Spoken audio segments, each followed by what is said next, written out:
Notre secours est dans le nom du Seigneur qui a fait le ciel et la terre. Viens, Esprit Saint, viens par la puissante intercession du cœur immaculé de Marie, ton épouse bien-aimée. Bonjour tout le monde, j'espère que vous allez bien. On continue notre lecture du livre du ciel, on est rendu au tome 1, et cette fois je vais vous donner les pages. Pour cette version-là, on est à la page 54, et pour la version de l'Association française Louisa Picaretta, c'est la page 40. La victime poursuit sa mission en participant aux souffrances de Jésus couronné d'épines, en réparation pour les péchés. Début du jeûne de Louisa. Quelques jours après ce qui a été dit ci-dessus, je me sentis à nouveau m'évanouir. Je me souviens qu'au début, chaque fois que je me sentais dans un tel état, je pensais que j'allais perdre la vie. Alors que je perdais connaissance, notre Seigneur réapparut avec la couronne d'épines sur la tête, tout ruisselant de sang. Et il me dit, « Mon enfant, vois ce que les hommes font pour moi. En ces tristes temps, leur orgueil est si grand qu'il a même infecté l'air qu'ils respirent, et sa puanteur s'est répandue partout et a atteint le trône du Père dans le ciel. Ils se ferment ainsi les portes du ciel. Les misérables n'ont plus Dieu pour voir la vérité, parce que le péché d'orgueil les leur a brouillés et a conduit leur cœur à la dépravation. Ô, soulage-moi de tant de douleurs aiguës, et répare pour les si nombreuses fautes commises contre moi. » En disant cela, il ôta sa couronne, qui ne ressemblait pas à une couronne, mais à un bloc entier, de sorte que pas même la plus petite parcelle de sa tête ne restait libre, mais que tout était transpercé par ses épines. En enlevant sa couronne, il s'approcha de moi, et me demanda si je l'acceptais.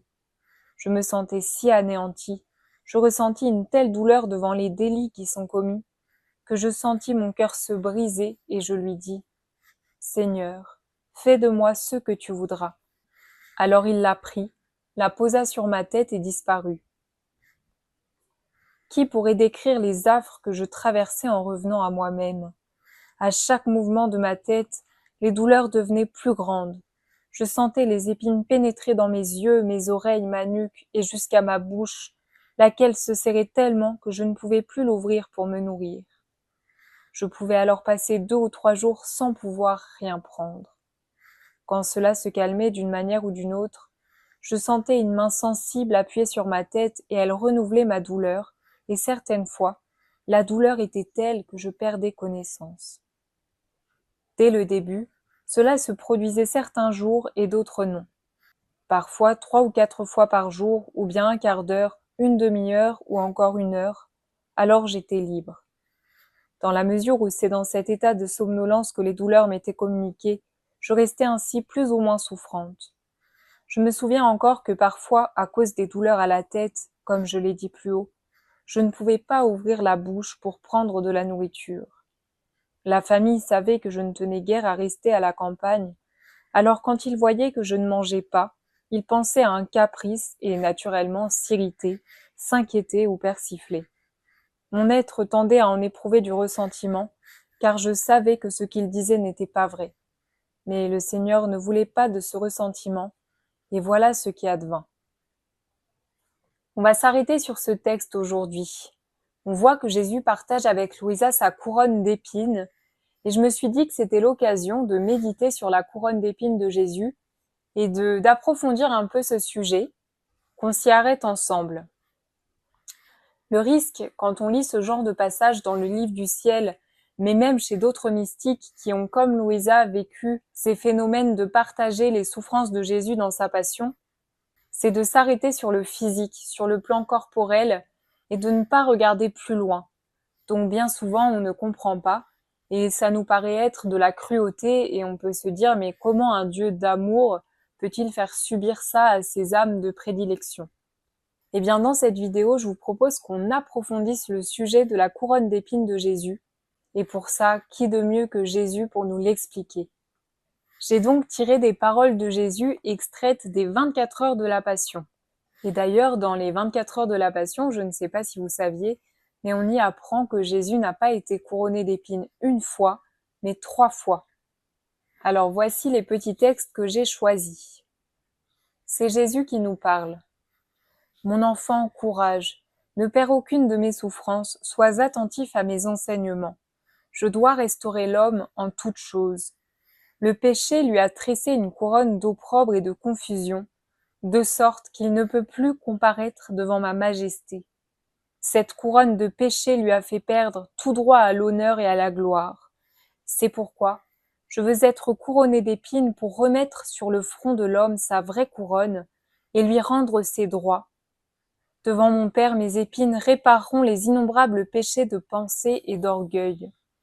Ces épines seront lumière et parole pour tous. Elles seront comme des voix suppliantes pour qu'ils ne m'offensent plus. Unis-toi à moi, prie et répare avec moi. Autre parole de Jésus.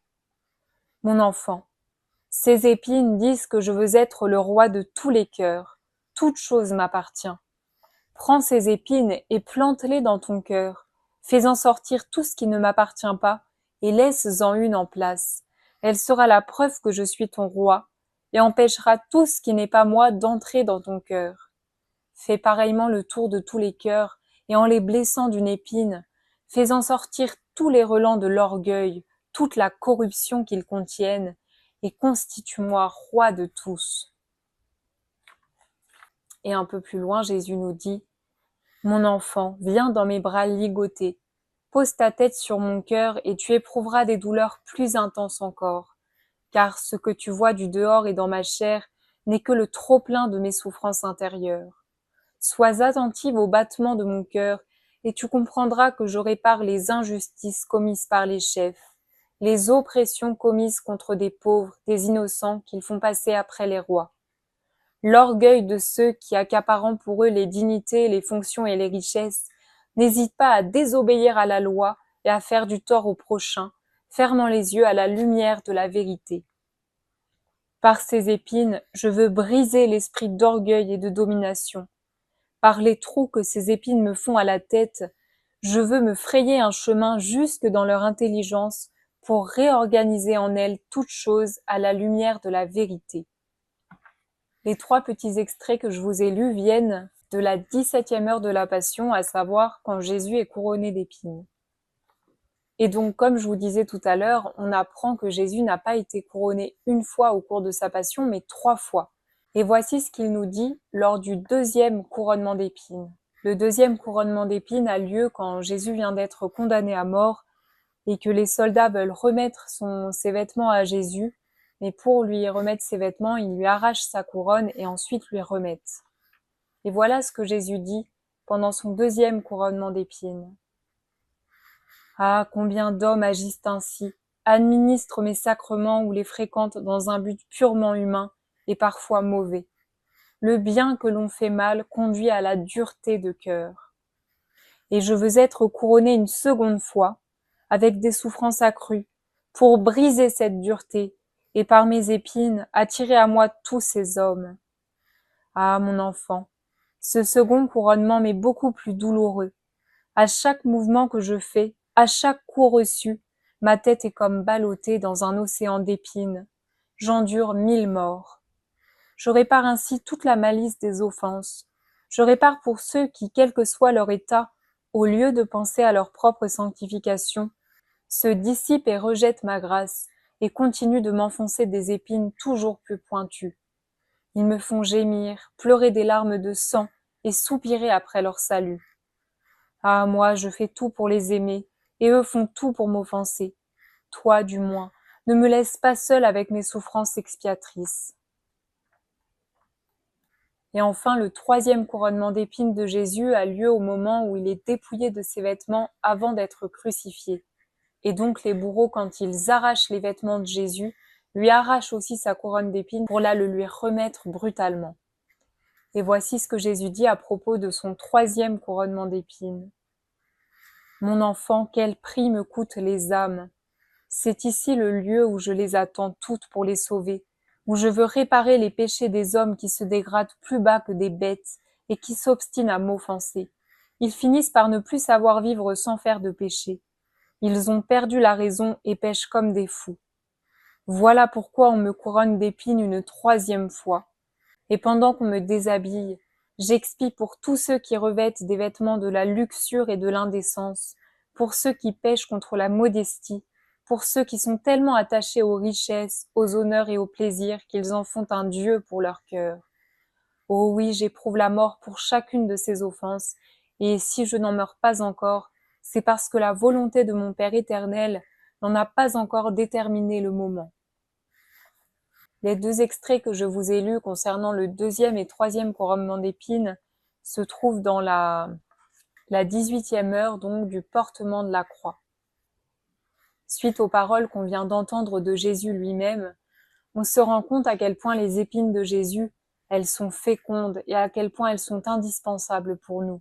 À quel point ce sont elles qui nous protègent du péché, de l'orgueil, et que si Jésus ne les avait pas subies pour nous, eh bien j'ose même pas imaginer dans quel état on serait.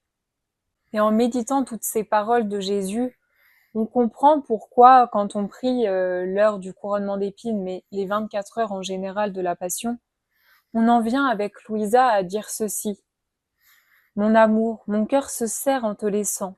Je te demande de blesser mes oreilles de tes épines, que je n'entende plus que ta voix, mes yeux, que je ne vois plus que toi, ma langue, qu'elle soit muette à tout ce qui pourrait t'offenser, mais qu'elle soit libérée pour te louer et te bénir en toutes choses. Ô mon roi Jésus, entoure-moi d'épines, qu'elles me protègent, me défendent et me gardent tout à toi. Avec tout ça, on comprend ce qu'ont obtenu Louisa et tant d'autres saints quand Jésus partageait avec eux sa couronne d'épines. Et que les saints ne regardaient pas seulement la douleur physique, corporelle, mais ils voyaient bien plus loin. Et Jésus d'ailleurs nous révèle que c'est sa manière de souffrir.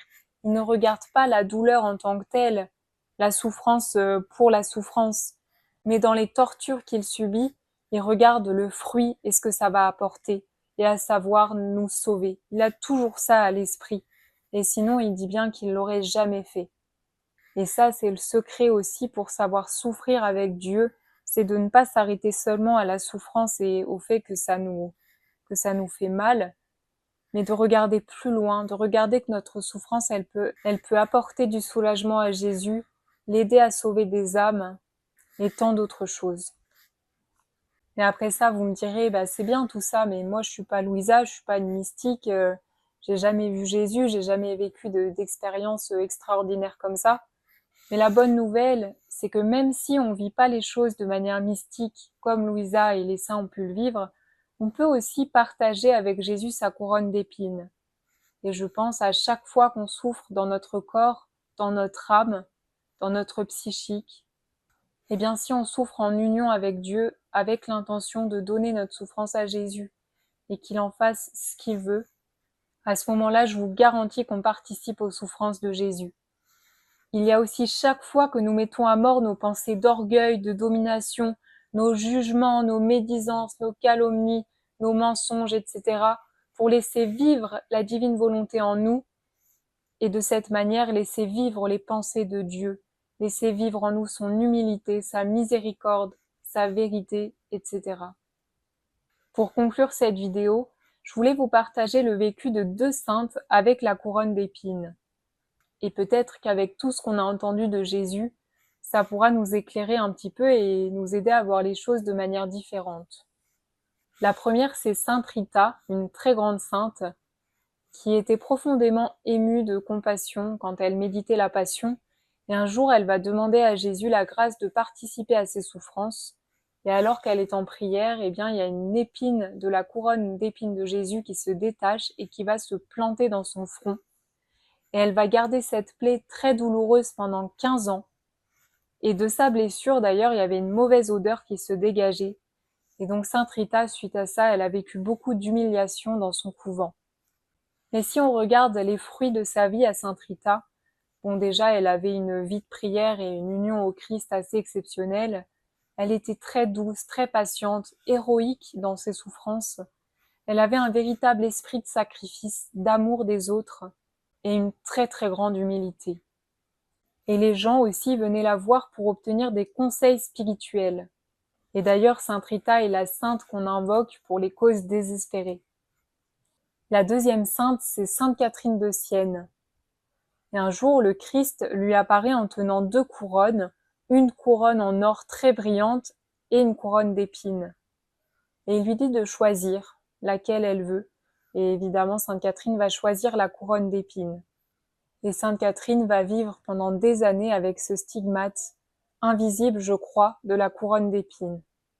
Et si on regarde les fruits de la vie de Sainte Catherine, déjà elle avait une très grande compassion pour les âmes souffrantes, pour les malades, pour les pauvres et pour les condamnés à mort. Elle avait une vie intérieure avec le Seigneur aussi assez extraordinaire. Et ce qui est intéressant, c'est de voir qu'elle a aussi conseillé donc des âmes comme vous et moi, mais des papes, des cardinaux, des rois, donc des personnes qui avaient des charges importantes.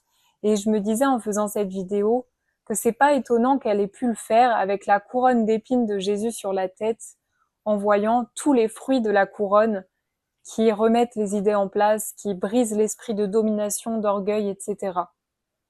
Et je suis sûre que si elle n'avait pas eu la couronne d'épines sur la tête, elle n'aurait pas pu faire tout ça. Et d'ailleurs, Sainte Catherine de Sienne, elle est docteure de l'Église, donc c'est pas rien non plus. Des saints qui ont vécu ça, il y en a tellement, tellement que si on devait tous les citer, cette vidéo, elle durerait des heures.